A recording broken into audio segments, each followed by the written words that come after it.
This is about having trusted Allah subhanahu wa ta'ala. Let's fast forward to another story that is about a man that lived in the 6th century of the Hijrah. 6th century of the Hijrah. This is recorded by Ibn Rajab in his book Tawakkul Hanabali. And it's about a man who lived in the 6th century of the Hijrah. His name was Abu Bakr al-Ansari. He was better known as Qadi al-Maristan. Qadi al-Maristan. He was a person who was known for his devoutness in his worship to Allah. He was an abid, but he was also known for having tawakkul. He trusted in Allah subhanahu wa ta'ala on everything. He was in Mecca, and this is him telling his own story. He was in Mecca, and he said he was very poor and hungry. He had no food. He had no food. So he was walking the streets of Mecca looking for something to eat. Walking in the streets of Mecca looking for something to eat. And he came across a pouch on the ground. Came across a pouch on the ground. So he picked it up and took it home and opened it. Anybody heard this story before? Raise your hand. MashaAllah. He took the pouch home. He opened it. What was inside of it? Pearl necklace. Expensive, luxurious pearl necklace. That was worth tons of money.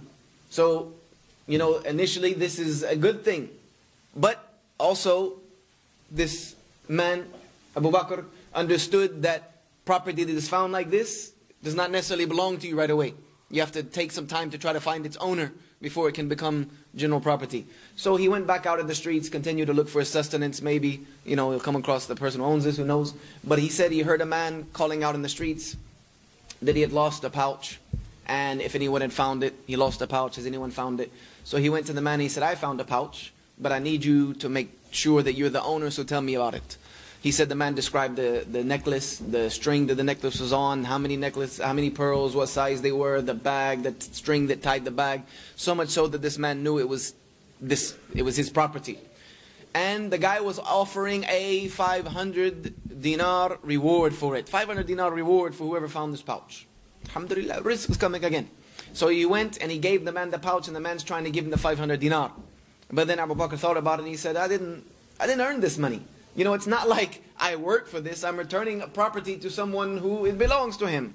So he didn't feel good about taking the money. So he said no. He said, I'm not taking the money. And the guy fought with him. You know how they back and forth. He finally just said, look, I'm not taking it.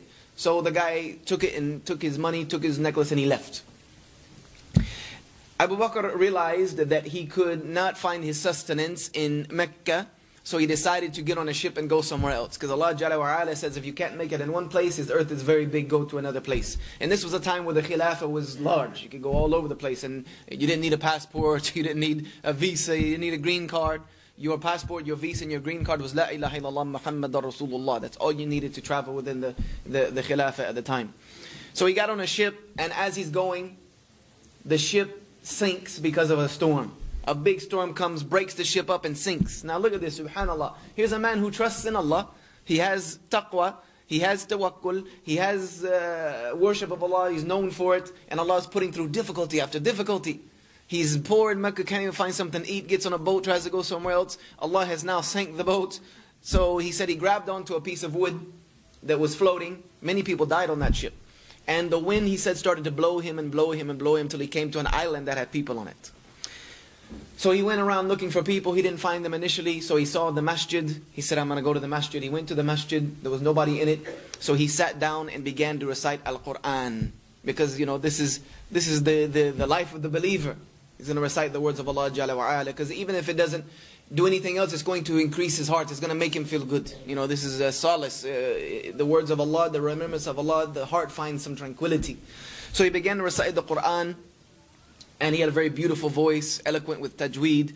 And the people came by and heard him reciting. And they went into the masjid. They said, you know how to recite Quran? He said, yes. They said, teach us and our children how to recite Quran, and we will pay you. And we will pay you.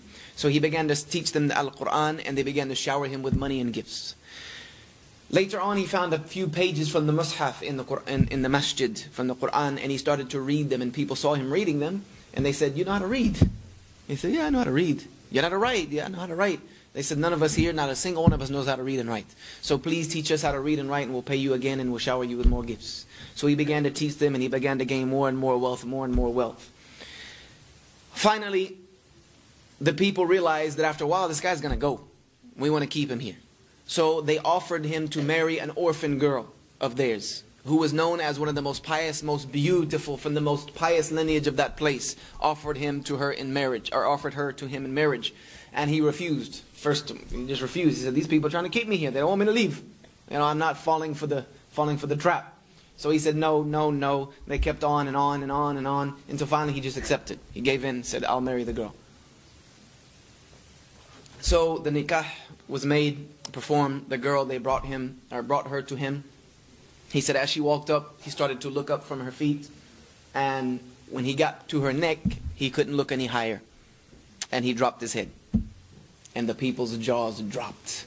Because they thought it was because he thought she was ugly. He didn't think that she was, pretty. So they became and the girl started crying.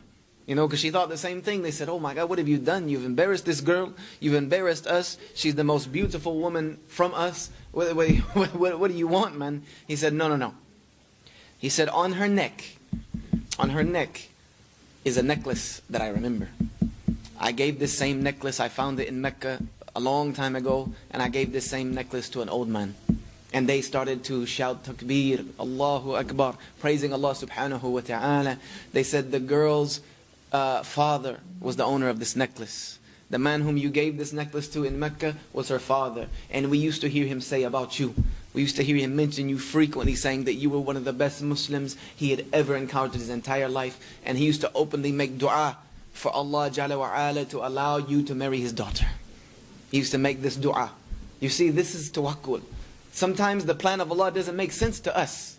Sometimes it seems as if the plan of Allah is not really working out. This man was hungry in Mecca, went through this ship, all kinds of nonsense. But little did he know that he was actually, all of this was leading him to respond to the dua of this man. To the dua of this man was dragging him forward to this place. And so he ended up marrying the girl. They lived together for a while. She gave him sons. Eventually she ended up dying. She got a disease and died. Another test came to him. And then both of his sons died as well. His whole family died. He ended up alone again. But as an inheritance, part of his inheritance, he inherited that necklace. And he ended up selling it for a large amount of money. I can't remember the exact amount. Things like 5,000 dinar or something like that. It was a large sum of money. And he was explaining to the people how he went from being a poor guy in Mecca who couldn't even find something to eat to now a very respected, honored and wealthy person in this place. You see, this is how tawakkul works. It's not about understanding the plan. Makaru wa makarullah. We plan and Allah plans. Wallahu khairul makirin. And He's the best of those who plan. You can make all the plans you want in your life. And it might not work out like that. It might not work out like that. But one thing you should know is that if you put your trust in Allah, that Allah's plan will always be the best plan. And it might not be what you want at first. It might not be what you want. But Allah Jalla wa Ala knows it's what you need.